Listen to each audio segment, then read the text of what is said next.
नमस्कार, आप सभी का हार्दिक अभिनंदन। आइए पद्म पुराण के उत्तरखंड के अगले अध्याय का पाठन आरंभ करते हैं। श्रीमद् भगवद गीता के 9वें और 10वें अध्यायों का महात्म्य। श्री महादेव जी कहते हैं, पार्वती, अब मैं आदर पूर्वक 9वें अध्याय के महात्म्य का वर्णन करूंगा, तुम स्थिर होकर सुनो। नर्मदा के तट पर महिष्मती नाम की एक नगरी है। वहाँ माधव नाम के एक ब्राह्मण रहते थे जो वेद वेदांगों के तत्वज्ञ और समय समय पर आने वाले अतिथियों के प्रेमी थे। उन्होंने विद्या के द्वारा बहुत धन कमाकर एक महान यज्ञ का अनुष्ठान आरंभ किया। उस यज्ञ में बलि देने के लिए एक बकरा मंगाया गया। जब उसके शरीर की पूजा हो गई तब सबको आश्चर्य में डालते हुए उस बकरे ने हंसकर उच्च स्वर से कहा, ब्राह्मण, इन बहुत से यज्ञों द्वारा क्या लाभ है? इनका फल तो नष्ट हो जाने वाला है तथा ये जन्म, जरा और मृत्यु के भी कारण है। यह सब करने पर भी मेरी जो वर्तमान दशा है इसे देख लो। बकरे के इस अत्यंत कौतूहलजनक वचन को सुनकर यज्ञ मंडप में रहने वाले सभी लोग बहुत ही विस्मित हुए। तब वे यजमान ब्राह्मण हाथ जोड़ अपलक नेत्रों से देखते हुए बकरे को प्रणाम करके श्रद्धा और आदर के साथ पूछने लगे। ब्राह्मण बोले, आप किस जाति के थे? आपका स्वभाव और आचरण कैसा था तथा किस कर्म से आपको बकरे की योनि प्राप्त हुई? यह सब मुझे बताइए। बकरा बोला, ब्राह्मण, मैं पूर्व जन्म में ब्राह्मणों के अत्यंत निर्मल कुल में उत्पन्न हुआ था। समस्त यज्ञों का अनुष्ठान करने वाला और वेद विद्या में प्रवीण था।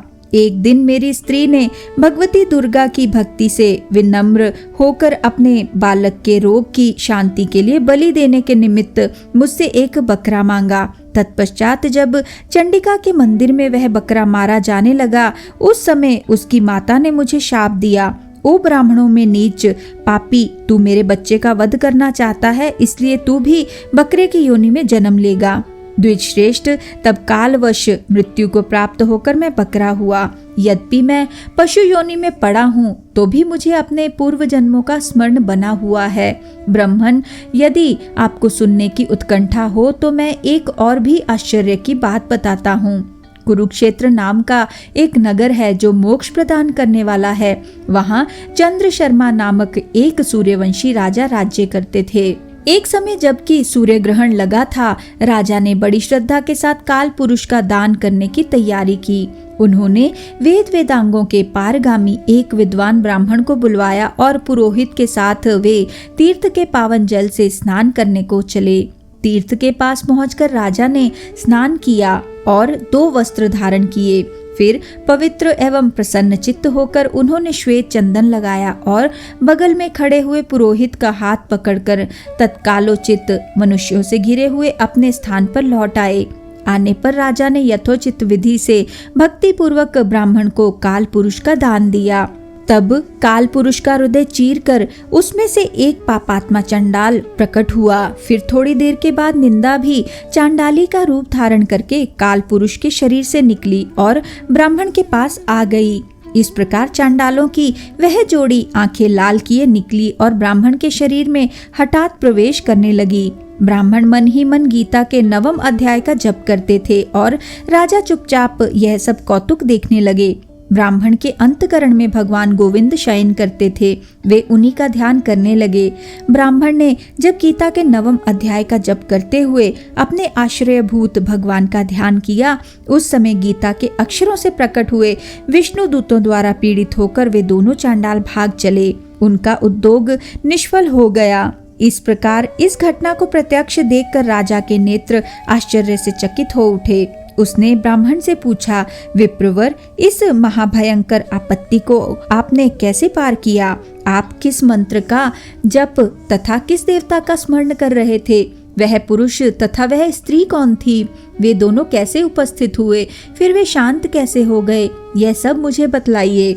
ब्राह्मण ने कहा, राजन, चांडाल का रूप धारण करके भयंकर पाप ही प्रकट हुआ था तथा वह स्त्री निंदा ही साक्षात मूर्ति थी। मैं इन दोनों को ऐसा ही समझता हूँ।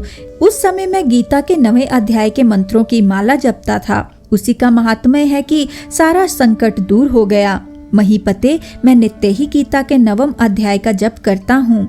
उसी के प्रभाव से प्रतिग्रह जनित आपत्तियों के पार हो सका हूँ। यह सुनकर राजा ने उसी ब्राह्मण से गीता के 9वें अध्याय का अभ्यास किया। फिर वे दोनों ही परम शांति मोक्ष को प्राप्त हो गए। यह कथा सुनकर ब्राह्मण ने बकरे को बंधन से मुक्त करा दिया और गीता के अभ्यास से परम गति को प्राप्त किया।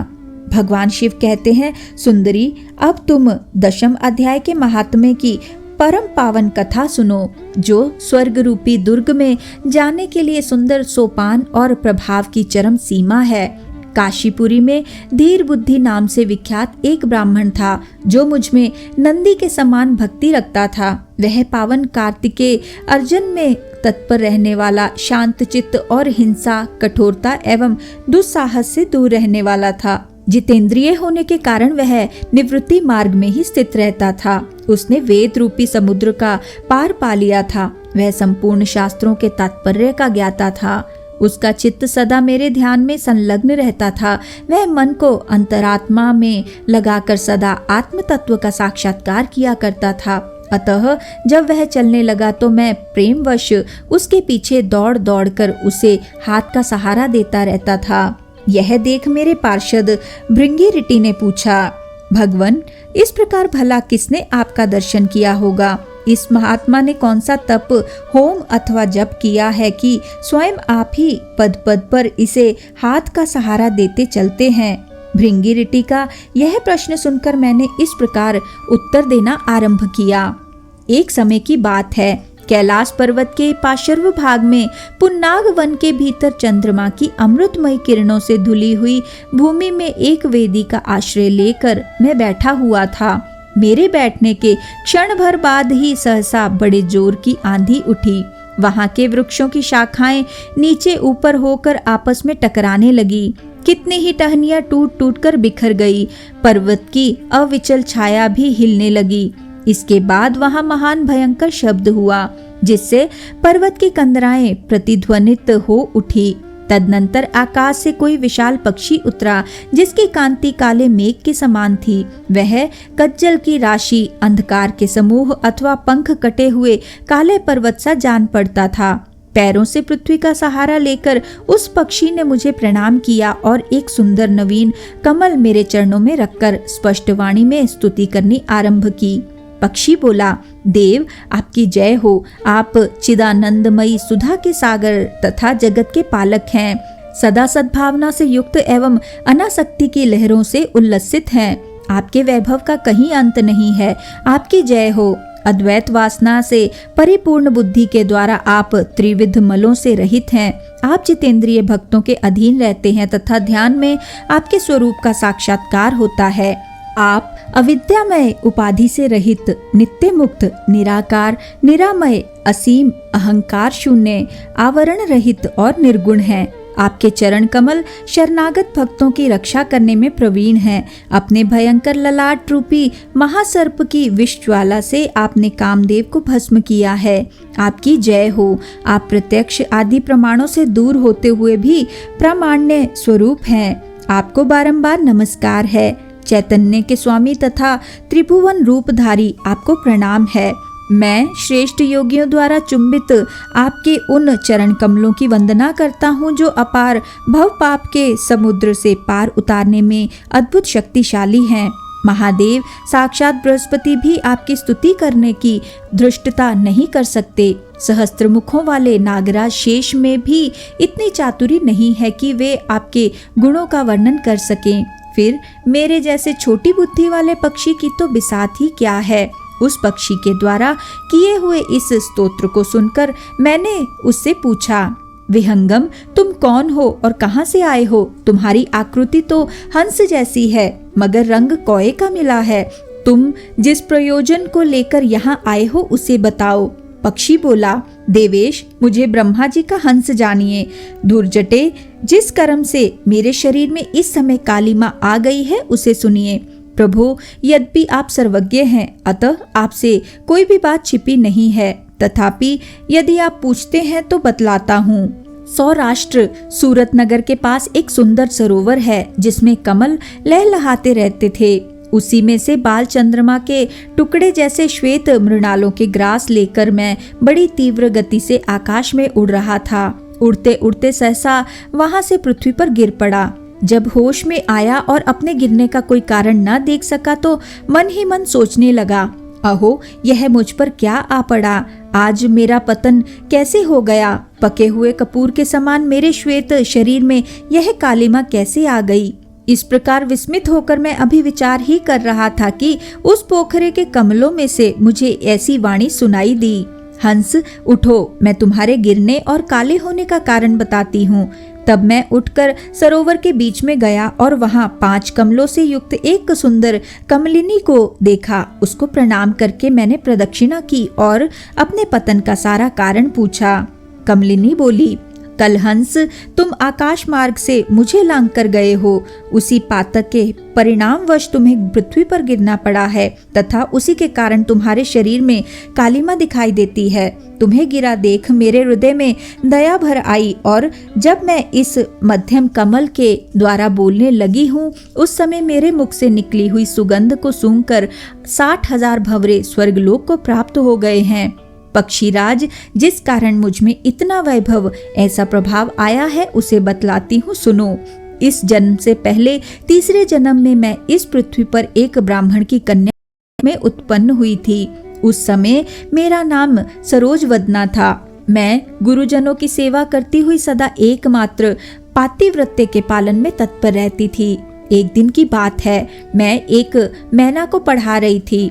इससे पति सेवा में कुछ विलंब हो गया। इससे पति देवता कुपित हो गए और उन्होंने शाप दिया, पापिनी तू मैना हो जा। मरने के बाद यद्यपि मैं मैना ही हुई, तथापि पातिव्रत्य के प्रसाद से मुनियों के ही घर में मुझे आश्रय मिला। किसी मुनि कन्या ने मेरा पालन पोषण किया। मैं जिनके घर में थी वे ब्राह्मण प्रतिदिन प्रातःकाल विभूति योग नाम से प्रसिद्ध गीता के 10वें अध्याय का पाठ करते थे और मैं उस पापहारी अध्याय को सुना करती थी। विहंगम काल आने पर मैं मैना का शरीर छोड़कर 10वें अध्याय के महात्म्य से स्वर्गलोक में अप्सरा हुई। मेरा नाम पद्मावती हुआ और मैं पद्मा की प्यारी सखी हो गई। एक दिन मैं विमान से आकाश में विचर रही थी। उस समय सुंदर कमलों से सुशोभित इस रमणीय सरोवर पर मेरी दृष्टि पड़ी और इसमें उतरकर ज्यों ही मैंने जल क्रीड़ा त्यों ही दुर्वासा मुनि आ धमके। उन्होंने वस्त्रहीन अवस्था में मुझे देख लिया। उनके भय से मैंने स्वयं ही यह कमलिनी का रूप धारण कर लिया। मेरे दोनों पैर 2 कमल हुए, दोनों हाथ भी 2 कमल हो गए और शेष अंगों के साथ मेरा मुख भी एक कमल हुआ। इस प्रकार मैं 5 कमलों से युक्त हुई। मुनिवर दुर्वासा ने मुझे देखा। उनके नेत्र क्रोधाग्नि से जल रहे थे। वे बोले, पापिनी तू इसी रूप में 100 वर्षों तक पड़ी रहे। यह शाप देकर वे क्षण भर में अंतर्धान हो गए। कमलिनी होने पर भी विभूति योगाध्याय के महात्म्य से मेरी वाणी लुप्त नहीं हुई। मुझे लांघने मात्र के अपराध से तुम पृथ्वी पर गिरे हो। पक्षीराज, यहाँ खड़े हुए तुम्हारे सामने ही आज मेरे शाप की निवृत्ति हो रही है, क्योंकि आज 100 वर्ष पूरे हो गए। मेरे द्वारा गाए जाते हुए उस उत्तम अध्याय को तुम भी सुन लो। उसके श्रवण मात्र से तुम भी आज ही मुक्त हो जाओगे। यूं कहकर पद्मिनी ने स्पष्ट एवं सुंदर वाणी में 10वें अध्याय का पाठ किया और वह मुक्त हो गई। उसे सुनने के बाद उसी के दिए हुए इस उत्तम कमल को लाकर मैंने आपको अर्पण किया है। इतनी कथा सुनाकर उस पक्षी ने अपना शरीर त्याग दिया। यह एक अद्भुत सी घटना हुई। वही पक्षी अब 10वें अध्याय के प्रभाव से ब्राह्मण कुल में उत्पन्न हुआ है। जन्म से ही अभ्यास होने के कारण शैशवावस्था से ही इसके मुख से सदा गीता के 10वें अध्याय का उच्चारण हुआ करता है। 10वें अध्याय के अर्थ चिंतन का यह परिणाम हुआ है कि यह सब भूतों में स्थित शंख चक्रधारी भगवान विष्णु का सदा ही दर्शन करता रहता है। इसकी स्नेहपूर्ण दृष्टि जब कभी किसी देहधारी के शरीर पर पड़ जाती है तो वह चाहे शराबी और ब्रह्म हत्यारा ही क्यों न हो, मुक्त हो जाता है तथा पूर्व जन्म में अभ्यास किए हुए 10वें अध्याय के महात्म्य से इसको दुर्लभ तत्व ज्ञान प्राप्त है तथा इसने जीवन मुक्ति भी पाली है। अतः जब ये रास्ता चलने लगता है तो मैं इसे हाथ का सहारा दिए रहता हूँ। भृंगी रिटे, यह सब 10वें अध्याय की ही महामहिमा है। पार्वती, इस प्रकार मैंने भृंगी के सामने जो पापनाशक कथा कही थी वही यहाँ तुमसे भी कही है। नर हो या नारी अथवा कोई भी क्यों ना हो, इस 10वें अध्याय के श्रवण मात्र से उसे सब आश्रमों के पालन का फल प्राप्त होता है। इसी के साथ आज के इस सुंदर पाठन को हम यहीं पे विराम देते हैं और अगले अध्याय के पाठन के लिए हमारे साथ फिर से जुड़िएगा। आइए विष्णु जी के इस सुंदर मंत्र से आज के पाठन का समापन करते हैं। ओम नमो भगवते वासुदेवाय। ओम नमो भगवते वासुदेवाय। ओम नमो भगवते वासुदेवाय। ओम नमो भगवते वासुदेवाय। ओम नमो भगवते वासुदेवाय। ओम नमो भगवते वासुदेवाय। ओम नमो भगवते वासुदेवाय। धन्यवाद।